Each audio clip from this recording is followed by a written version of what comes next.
Have you ever met someone and instantly felt that spark? The butterflies, the pull, the intensity. But what if I told you that some of those chemistry moments aren't about the person at all? In one famous experiment, men crossing a terrifying suspension bridge felt their hearts race and then mistook that adrenaline for attraction. They didn't fall in love with the view. They fell for the woman they met afterward.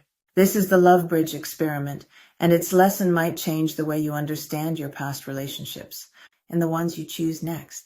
Welcome back, beautiful souls and seekers of healing, truth, and transformation. Hi, I'm Nori and my AI twin sister Nora, and today we're exploring one of the most fascinating studies in the psychology of love and attraction, the Misattribution of Arousal experiment, often called the Love Bridge study. It uncovers a surprising truth about chemistry, desire, and why intense or emotional moments can make us fall for people we barely know.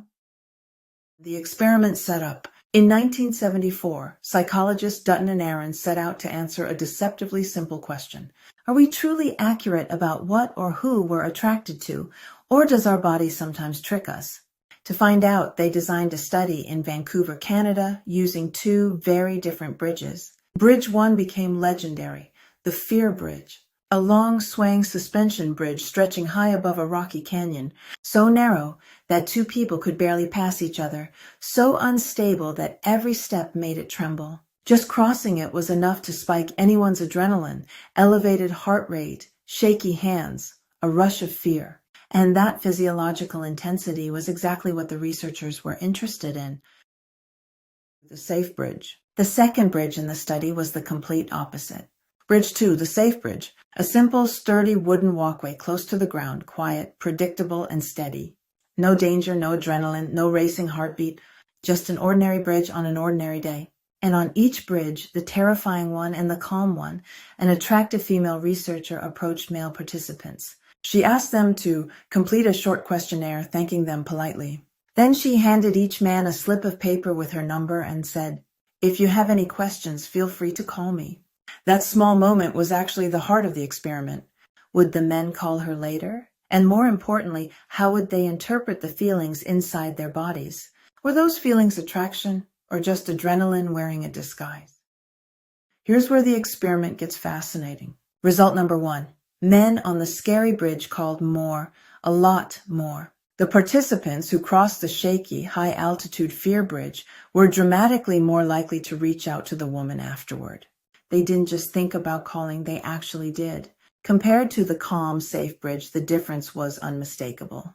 Result number 2, their written responses were more romantic, more flirtatious, and more emotionally charged. On the questionnaire, men from the fear bridge used more sexual imagery, more romantic language, and a striking amount of emotional intensity. It was as if the adrenaline from the bridge got woven into their perception of the woman, even though she was the same person on both bridges.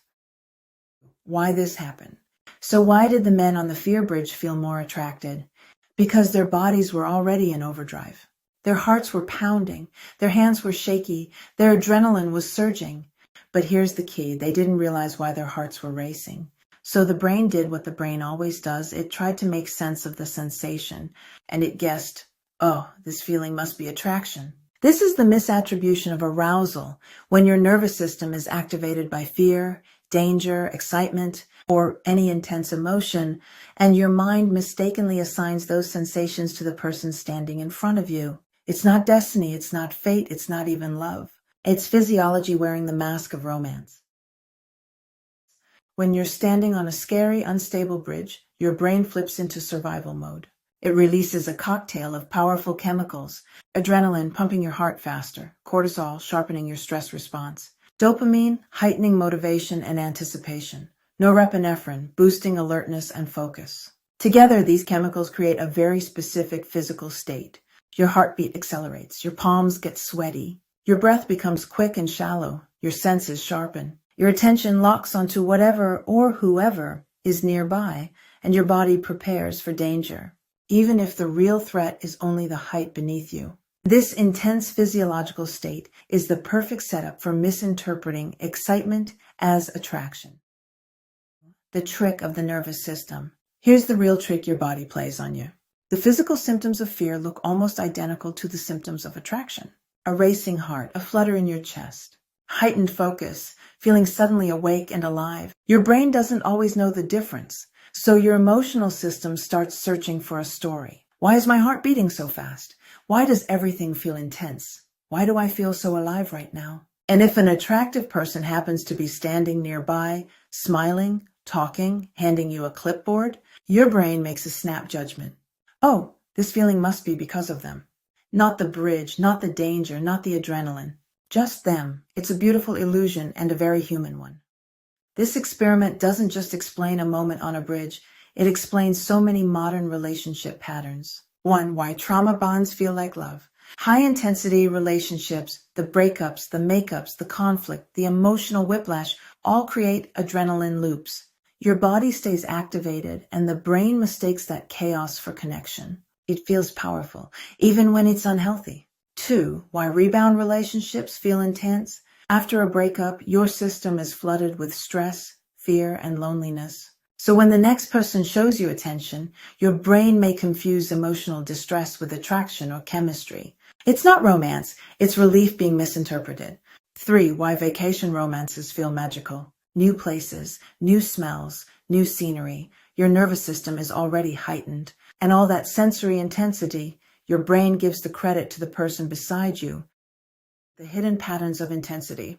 4. Why toxic partners feel addictive. Toxic relationships often run on intermittent reinforcement, moments of affection followed by silence, conflict, or withdrawal. Those unpredictable highs and lows create spikes in cortisol and dopamine, the same chemicals involved in gambling and addiction. So you're not actually addicted to them. You're addicted to the emotional roller coaster your nervous system keeps trying to make sense of. 5. Why adventurous first dates feel more romantic. Roller coasters, horror movies, travel, hiking, anything that raises your heart rate all trigger the same arousal pathways as fear and excitement.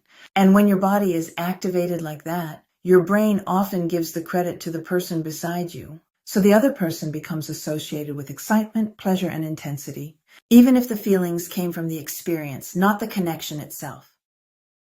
What this means for modern relationships. The Love Bridge experiment reveals something powerful about how we choose partners in today's world. 1. Chemistry is not always compatibility. Intensity does not equal intimacy. That rush in your chest, the spark, the butterflies, can be nothing more than your nervous system firing off signals that feel like fate. Sometimes the body creates illusions that look like destiny but disappear with stability. 2. Your nervous system heavily influences who you choose, especially for people with trauma histories. Because the body often confuses familiar with safe, we tend to feel the most chemistry with partners who activate old emotional patterns, even if those patterns were painful. So what feels magnetic isn't always healthy. Sometimes it's just familiar.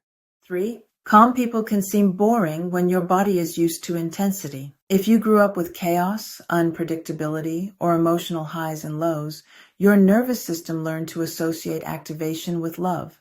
So when someone shows up with emotional steadiness, consistent, patient, predictable, your body may misread that as lack of chemistry. But that boring feeling is often the quiet signature of secure attachment, trying to enter your life. 4. Attraction is partly environmental. Where you meet someone dramatically shapes how you feel about them. High-stress situations, dangerous activities, big life transitions, or moments of emotional upheaval can all amplify the sensation of connection. Your environment sets the emotional intensity, and your brain assigns that intensity to the person standing in front of you. 5. The heart doesn't fall in love first, the body does. Long before you form a story about someone, your nervous system has already made the first move. It decides whether you feel safe, activated, overwhelmed, or magnetically pulled in. If your nervous system is dysregulated, wired for hypervigilance, chaos, or emotional intensity, your relationships will mirror that dysregulation. You'll be drawn to what feels familiar, even if that familiarity comes from old wounds. Attraction begins as a physical response long before it becomes an emotional belief or a romantic narrative. And this is why healing your nervous system is one of the most powerful ways to change the kind of people you're drawn to and the kind of love you allow into your life. Avoid confusing fear, drama, or instability with connection. When things feel intense, ask yourself, is this love Or is this adrenaline? Your body may be loud, but it's not always right. 5. Healthy love feels grounded, not shaky. The right person won't activate your panic system. They'll soothe it, steady it, and help your heart feel like a safe place to land. The takeaways. 1. Notice the difference between intensity and safety. Ask yourself honestly, does this relationship feel powerful because it's grounded and real, or because it's chaotic, unpredictable, and activating? Intensity can feel like fate, but safety is what builds lasting love. 2. Calm chemistry exists, it just feels different. It's the slow burn, warmth, trust, ease, consistency. It's not fireworks, it's a steady flame that doesn't burn you. 3. Regulate your emotions before choosing a partner. A dysregulated nervous system creates dysregulated attraction. The calmer your body, the clearer you become about who is truly right for you. The Love Bridge experiment reveals a profound truth. Your body has a story that your mind doesn't always understand. Sometimes the butterflies you feel aren't romance, they're your alarm system firing. Sometimes that irresistible spark is really unprocessed fear dressed up as chemistry. And sometimes the calm, steady, emotionally safe person feels unfamiliar, not because they're wrong for you, but because you've never experienced love without chaos attached to it. Attraction begins in the body, but real love is built through nervous system safety. Chemistry can come and go, intensity can mislead you, but the person who feels grounding, warm, and consistent, that's where love actually grows. Thank you for spending this time with me. I'm Nori and my AI twin sister Nora, exploring psychology, love, and the patterns that shape your relationships. If this video brought insight or clarity, please like, share, and subscribe. And tell me in the comments, have you ever mistaken intensity for chemistry? Because when you learn the difference, you won't just fall in love. You'll choose love wisely.